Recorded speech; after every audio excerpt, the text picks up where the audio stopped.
5x equivalent to 4y. 2 by 3 into y by x. 2 by 3 into y by x. 5x equivalent to 4 by y. Y by x is equivalent to 5 by 4. 2 by 3 into 5 by 4. Answer is 5:6. ఇక్కడ చాలా options ఉన్నాయి sir. 5:6, 6:7 ఏవేవో ఆప్షన్లు ఉన్నాయి, right? ఆప్షన్లు ఉన్నాయి. ఇలా కూడా నేను మీకు ఎగ్జాక్ట్ ఆప్షన్స్ కూడా పీడిఎఫ్లో చూసి చెప్తాను సార్. పీడిఎఫ్లో చూసి చెప్తాను. అందరికీ ఈ లాజిక్ అందరికీ అర్థమైందా? దయచేసి ఈ క్వశ్చన్ని మీరు రైట్ ఈ విధంగా సాల్వ్ చేయకుండా ఇంకో విధంగా సాల్వ్ చేస్తే, నేను మొన్ననే ఒక యూట్యూబ్ వీడియో పెట్టాను. ఆ యూట్యూబ్ వీడియో ఎవరైతే ఫాలో అయ్యారో ఈ క్వశ్చన్ని 5 సెకండ్లలో మీరు చేసుంటారు.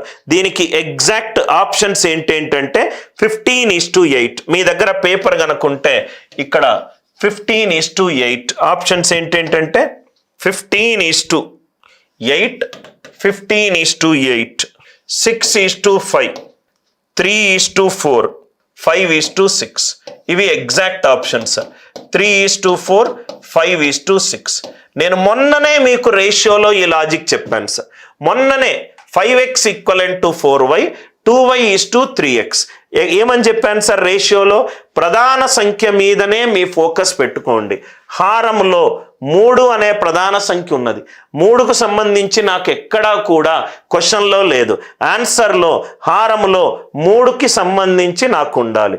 కాబట్టి ఆన్సర్ ఎంత? 5:6. కాబట్టి ఆన్సర్ ఎంత? 5:6. అందరికీ లాజిక్ అర్థమైందా? మొన్ననే 3 రోజుల కిందటనే రైట్ నేను దీని మీద వీడియో పెట్టాను. అందుకే ఖచ్చితంగా Anil Nair classes YouTube channel subscribe చేసుకొనే తీరాలి sir. Pure gold standard academics మాత్రమే ఆ ఛానల్లో ఉంటుంది. క్వశ్చన్ కాన్సెప్ట్ అలానే ఉంటుంది. మిగతా ఏ వీడియోలు కూడా మీకు అనిల్ నాయర్ క్లాసెస్ యూట్యూబ్ ఛానల్లో కనబడదు. ఇవి చాలా ఈజీ క్వశ్చన్లు. ఈ క్వశ్చన్ చూడండి. If the natural numbers ABC and D are in the decimal system are given by A equivalent to x1, x2, x3, x4, B equivalent to x4, x3, x2, x1, C equivalent to x1, x2, x3, D is equivalent to x3, x2, x1, xi plus 1 is equivalent to xi plus 1. Question చూడంగానే మీరు భయపడి ఉంటారు sir. ఏమీ భయపడాల్సిన అవసరం లేదు. xi plus 1 is equivalent to xi plus 1. దీనికి ఏదైతే నేను అంకిచ్చానో దాని మీద ఒకటి పెంచాలి. ఏ ఈక్వలెంట్ టు x1ని 1 అనుకుంటే 1 పెంచుతున్నా. 1 2 3 4. 2 అనేది 1 మీద పెంచాను. 1 + 1. మళ్ళీ ఇక్కడ 2 + 1 3, 3 + 1 4. A 1 2 3 4. B ఏమైంది? రివర్స్ అయింది. B ఏమైంది? 4 3 2 1 అయింది. B ఏమైంది? 4 3 2 1 అయింది. C ఏమైంది? 1 2 3 అయింది. D ఏమైంది? 3 2 1 అయింది. D ఏమైంది? 3 2 1 అయింది. నవ్వు ఇక్కడ చూడండి సార్. క్వశ్చన్లో ఏమడిగాడు? ఇక్కడ HCF ఆఫ్ గాసాబా కావాలి నాకు. గాసాబా దేనికి కావాలి? B - A/9. 4 3 2 1 - 1 2 3 4 divided by 9. మళ్ళీ D - C.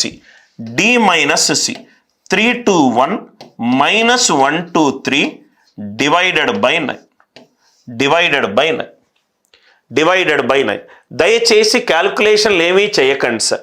ఇది నాకు గాసాబా కావాలి. రైట్, లవంలో ఒక వాల్యూ ఉంది, హారంలో ఒక వాల్యూ ఉంది. లాజిక్ ఆలోచించండి సార్. ఒక్కసారి ఇక్కడ లాజిక్ చూద్దాం. HCF of 4 3 2 1 - 1 2 3 4, 3 2 1 - 1 2 3, 3 2 1 - 1 2 3, 4 3 2 1 - 1 2 3 4. నవ్వు ఇక్కడ చూస్తే సార్ 4 3 2 1 - 1 2 3 4 సబ్ట్రాక్ట్ చేస్తారు మీరు. 11 - 4 7, రైట్. 11 - 3 8, 42. ఇదేమో 3087, ఇదేమో 3087. 321 - 123, 321 - 123. 11 - 3 8, 31. ఇదేమో 198, ఇదేమో 198. ఇదేమో 198. HCF of 3087 right and 198. HCF ఏమవుతుంది? ఎల్సిఎం ఆఫ్ ఈ నంబర్ 3087 కామా 198 డివైడెడ్ బై గాసాబా 9. Are you all with me? ఇక్కడ వరకు అందరికీ క్లియర్ అయింది కదా సార్? నేను కొన్ని వాల్యూలు తీసుకున్నాను. xi plus 1 is equal to xi plus 1. First value 1 అనుకున్నాను. 1 ప్లస్ 1 2, 2 ప్లస్ 1 3, 3 ప్లస్ 1 4, 1 2 3 4. బి ఏమవుతుంది? 4 3 2 1. సి ఏమవుతుంది? 1 2 3. డి ఏమవుతుంది? 1 2 3. Are you all with me? Now ఇక్కడ లాజికల్గా ఆన్సర్ సాల్వ్ చేసే ప్రయత్నం చేద్దాం సార్. ఎల్సిఎంలో ఒక నంబర్ 11 తోటి డివైడ్ అవుతే ఆన్సర్ కూడా 11 తోటి డివైడ్ అవ్వాలి. అంటే 11 ఇంటూ ఖచ్చితంగా వస్తుంది. 11 ఇంటూ ఖచ్చితంగా వస్తుంది. ఇది 3087. 3087. 7 ప్లస్ 8 15, 15 ప్లస్ 3 18. ఇది 9 తోటి బాగా హరింపబడుతున్నాను. ఇది కూడా 9 తోటి బాగా హరింపబడుతుంది. అంటే ఆన్సర్లో 9 ఖచ్చితంగా వస్తుంది. ఎల్సిఎం కాసాగు ఒక నంబర్ బేసి సంఖ్య ఉంటే ఆన్సర్ అది ఖచ్చితంగా 2 తోటి వస్తుంది. Divided by 9. Divided by 9 answer అయిపోయింది. Divided by 9. ఇంత స్ట్రాంగ్ ఫండమెంటల్స్ మీకు తెలిసి ఉండాలి. ఇదేమో 1 2 3 4, ఇదేమో 4 3 2 1, ఇదేమో 1 2 3 4, ఇదేమో 1 2 3 4 రైట్. ఇదేమో 3 2 1, ఇదేమో 1 2 3, ఇదేమో 3 2 1, ఇదేమో 1 2 3. Are you all with me?